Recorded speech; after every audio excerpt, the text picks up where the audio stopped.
안녕하십니까. 4월 19일 아침 시황 방송을 시작하겠습니다. 오늘 아침에 저희 아파트 뒤에 그 배산이라고 산이 있는데요. 산에 올라갔는데 꽃이 많이 피고 있습니다, 지금. 저게 진달래냐 철쭉이냐 가지고 지금 고민이 많은데 아마도 철쭉꽃인 것 같습니다, 제가 보기에는. 여튼 이 산길을 따라 양옆에 쫙 이렇게 피고 있는데요. 보기가 상당히 좋습니다. 이제 진짜 봄인 것 같고요. 조금 이제 삶의 여유를 가져야 되지 않을까 하는 이런 생각을 문득 해봤습니다. 너무 돈 버는데 찌들려가지고 돈에 집중하면서 살고 있는 것은 아닌가. 투자와 도박의 차이가 이제 그 여유로우냐 여유롭지 않으냐 그 여유를 가지고 판단하면 되지 않을까 싶어요.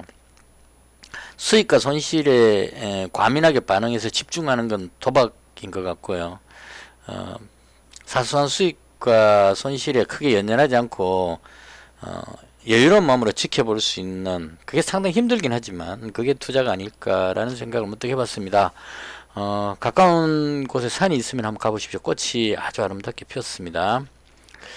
아침부터 웬 소리인지 아시겠지만 이런 여유로운 마음으로 투자를 하면 오히려 더 수익을 얻지 않을까 이런 생각이 들었습니다.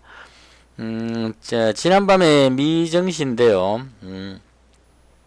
선방했습니다. 어제 그 우리 장중에 미국 선물지수가 많이 빠지고 있었는데 왠지 모르게 국내 증시가 강했거든요. 그런데 역시나 미증시가 많이 안 빠지고 선방했다고 볼 수 있을 것 같습니다. 지금 나스닥 지수가 0.14% 하락인데요. 그 표면상으로는 국채금리 부분이 지금 계속 걸리고 있는 것 같아요. 지금 10년물 국채금리를 가지고 제가 계속 체크를 하는데요. 2.85 정도 됩니다. 아마 이게 그 거의 최고점이 아닐까 싶습니다. 금리 인상 우려감으로 지금 1.6, 1.7 이렇게 하고 있던 게 거의 2.85까지 와버렸는데요. 여기서 더 올라가지는 좀 않을 것 같아요. 이제 좀 그만 올라갔으면 좋겠습니다. 그래서 대충 국채금리의 고점 부분이 오지 않았을까 싶고요. 이 부분에 대한 우려감, 그리고 그 원자재 가격이 그 국제유가가 지금 WTI가 106달러, 거의 어제 상황하고 비슷합니다. 105, 106, 107 뭐 이렇게 왔다 갔다 하고 있는 상황이고요. 그 다음 천연가스 부분은 그 고점 찍고 급등했다가 지금 약간 내려오는 느낌. 그리고 그 옥수수 가격도 지금 고점에서 약간 내려오는, 그러니까 상당히 많이 올라갔습니다. 지금 최근에 급등했다고 볼 수 있을 겁니다. 이 급등이 이제 국내 사료 관련주라든가 농업 관련주들을 급등시킨 그 요인이 됐었던 그 급등이었는데, 이제 고점 찍고 약간 내려오면서 횡보하고 있는 그런 느낌입니다. 그래서 이게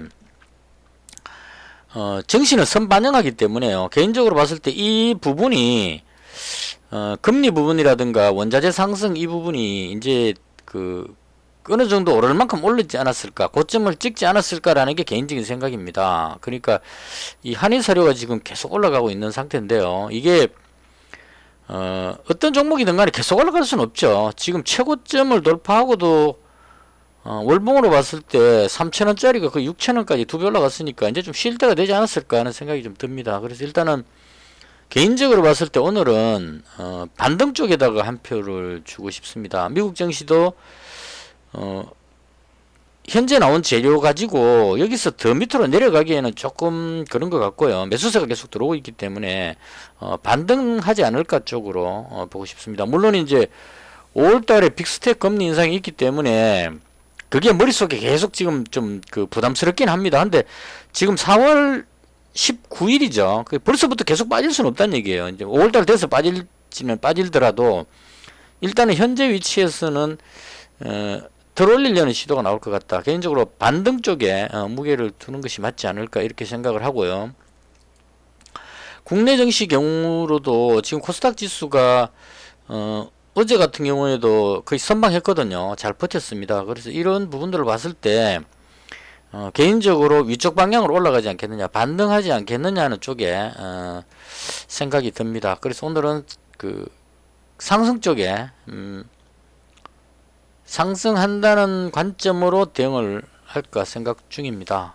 그리고 그 지금 금리 인상 말고 이 곡물 가격 급등이나 뭐 국제유가 급등은 러시아 우크라이나 사태 때문에 일어나고 있는 현상인데요. 개인적인 견해라고 전제를 하고 러시아 우크라이나가 협상할 가능성이 높지 않을까 이렇게 생각을 합니다. 제가 뭐 그 국제 정세에 대해서 전문가는 아니지만 그냥 느낌으로 제가 가장 우려했던 거는 우크라이나가 반격해가지고 러시아가 쫓겨나게 되는, 밀리게 되는 경우가 가장 위험하다고 생각했거든요. 러시아가 밀리게 됐을 경우에 핵무기나 화학무기를 가지고 있는 러시아가 항복할 수는 없는 입장이라는 얘기입니다. 그러면 이제 좀 더 전쟁이 그 화학전이라든가 소형 핵무기 사용 같은 이런 우려감이 작용해서 그 시장을 누를 수 있는 그런 악재로 작용할 수 있다고 봤는데, 지금 어제 나온 뉴스를 보면 러시아 쪽이 조금 더 강해 보입니다. 그러니까 러시아가 우크라이나 전체를 공격하는 게 아니고, 이게 아마 결정적인 계기가 됐던 거는 그 흑해에 있던 그 모스크바 함인가 그 함선을 우크라이나에서 지대한 미사일로 침몰시켜버리는, 이게 컸던 것 같아요. 여기에 대해서 이제 명분이 러시아가 우크라이나에 그 무자비한 폭격을 하더라도 거기에 대해서 선뜻 말리기 힘든 상황. 그러니까 러시아가 한 대 얻어맞았기 때문에 여기에 대해서 보복하는 걸 가지고 러시아를 뭘 하기 힘든 상황 쪽으로 가버리는 것 같아요. 그리고 우크라이나는 지금 자국 우크라이나 군대가 강한 게 아니고 서방의 무기 지원으로 인해 가지고 방어하는 쪽은 강할 수 있다고 봅니다. 그리고 탱크가 밀고 올 때 뭐 제블린 같은 이런 그 유도 미사일 같은 걸 사용해 가지고, 소형 미사일 같은 걸 사용해 갖고 탱크를 막는 건 가능하다는 얘기예요. 들어오는 그 러시아군을. 그래서 키우를 방어하거나 어떤 지역을 방어하는 건 가능한데, 그러한 무기 가지고 러시아군하고 전면적으로, 지금 동부 지역에 돈바스 지역이 평야지대라는데요. 이 평야지대에서 그 노출이 다 된 평야지대에서 그 어깨에 메고 자블린 같은 소형 미사일 어깨에 메고 탱크하고 맞선다는 거는 이건 좀 웃기는 그림이 나오거든요. 그게 상방이 탱크를 진열시켜 가지고 전차전이 일어났을 경우에 러시아가 좀 우위에 있지 않을까, 좀이 아니고 많이 우위에 있지 않을까 이런 생각이 들고, 그 러시아가 돈바스 지역으로 공격을 시도한다고 얘기를 합니다. 이제 재정비가 다 됐다는 얘기죠. 1차 공격을 해서 이제 키이우하고 우크라이나 전체를 점령하려고 확 들어갔다가 그 소형 무기들에 당해가지고 러시아가 그 엄청난 피해를 입으면서 다 이제 일단 물러났죠. 물러나고 재정비를 하고 다시 들어오는 이 공격은 지난번 공격과는 다를 거란 얘기죠. 지난번은 전체를 점령해서 빨리 끝내려는 공격이었지만 지금은 특정 지역을 대상으로 해서 점령하려는 전투란 얘기입니다. 돈바스 지역이라든가 그 남부 지역에 있는 그 유명한 곳이 뭐죠? 이름 잊어봤다. 좌우지간 거기. 그래서 그쪽 그 지역도 지금 러시아가 거의 다 점령을 다 한 것 같아요. 우크라이나 군이 그 최후의 그 제철소 쪽으로 몰려가지고 항복하라 그러고 이제 끝까지 항쟁하겠다 뭐 이런 식의 어떤 대치하는 상황. 그러니까 지금 현재 나오는, 어제까지 나온 뉴스를 봤을 때 러시아가 우위에 있는 것 같다는 생각이 듭니다. 그래서 러시아가 돈바스 지역을 다 점령해버리면 돈바스 지역하고 그다음 그 남쪽에 있는 그 지역, 크림반도까지 이어지는 이 지역을 러시아가 점령할 가능성이 높지 않을까 이런 생각이 들고요. 우크라이나를 지원하는 서방 세력도 이제는 조금 지치게 되는 것 같습니다. 그러니까 이 우크라이나가 어떤 그 단일 민족으로 외세의 침입을 받아가지고 전쟁을 치는 이런 것 같으면 적극 지원해가지고 유엔이 우리나라를 지원해가지고 북한 공산주의를 막는 뭐 이런 형태 같으면 해볼만 하다고 보는데, 제가 봤을 때 지금 그게 아닌 것 같거든요. 여러 가지 뉴스를 종합해보면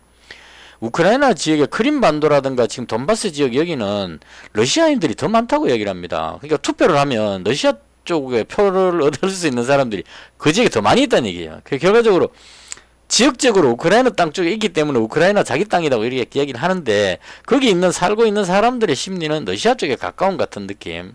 그래서 우크라이나 자체가 지금 친러주의자하고 그다음 반러주의자, 이게 이제 갈려 있는 상태이기 때문에 이런 전투에서 단결하기가 쉽지 않을 겁니다. 미국이 막대한 지원을 해가지고 베트남을 그 지켜주려고 했지만 북부 그 월맹군들한테 쫓겨나갔죠. 그러니까 아무리 서방에서 도와준다 하더라도 그 국가 자체가 어떤 단결을 해서 외세를 막는다는 그런 결사항전 자세가 없다면 이기긴 어렵지 않을까 싶습니다. 그래서 결과적으로 정리하면 이건 길게 한 것 같은데 정리하면은 러시아하고 우크라이나 전쟁이 협상 쪽으로 갈 것 같다 이런 생각이 듭니다. 그래서 금리 인상 우려감이 있지만 러시아 우크라이나가 만약 협상 쪽으로 가게 되면 그동안 전쟁으로 인해서 급등했던 이 사료 관련주라든가 원자재 관련주 이런 쪽들 종목들이 이제는 좀 꺾일 때가 되지 않았을까. 그래서 주도주가 완전히 바뀌는 그런 과정을 겪을 것 같은 생각이 듭니다. 그래서 이건 이제 선택해야 될 부분인데요.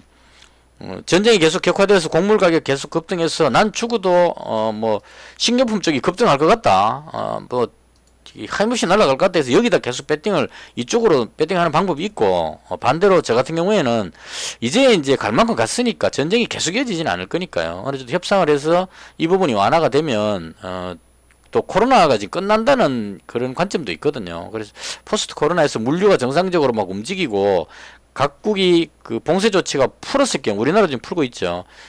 그래서 이런 상황이 생겼을 때 이 전체적인 그 경제 구조가 확 바뀐다는 거죠.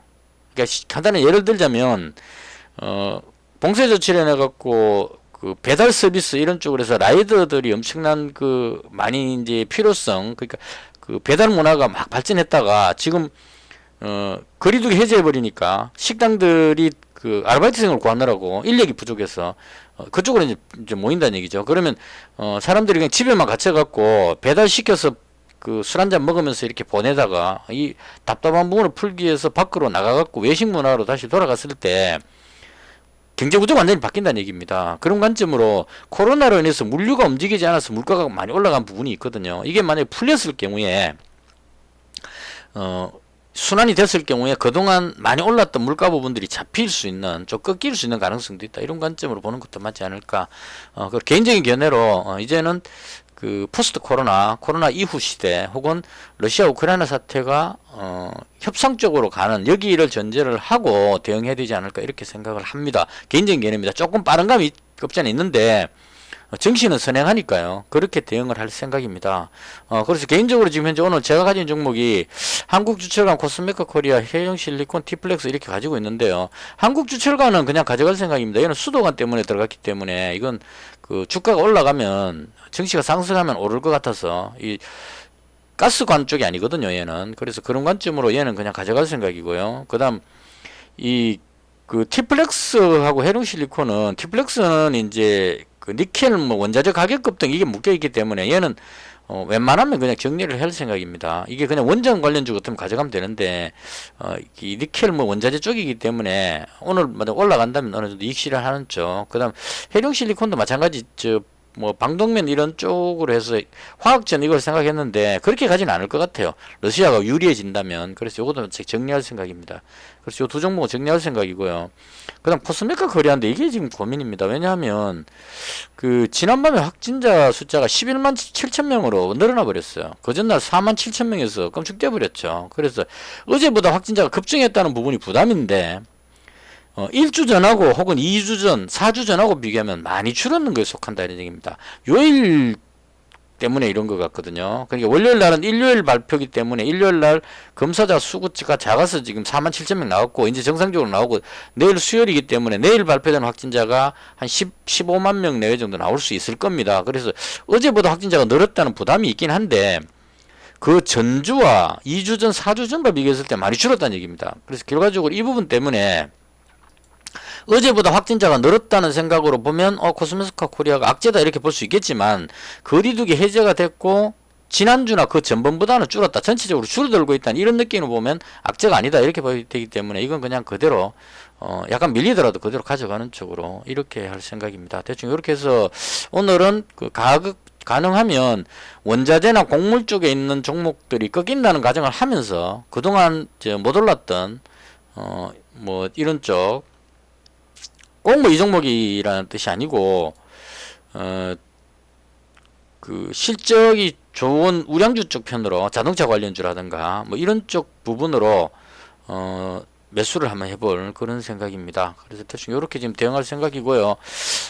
이 과도기적 상황으로 개인적으로는 반등을 보고 있기 때문에 우량주 쪽으로 포지션을 잡는 그쪽에 집중할 생각입니다. 지금 러시아가 돈바스 공세를 시작했다는 뉴스가 나오는데 제가 봤을 때 협상 쪽으로 가야 되지 않을까. 우크라이나 입장에서 제렌스키 대통령이 지금 너무 계속 이렇게 버티면 전 세계적인 어떤 부담이 되기 때문에요.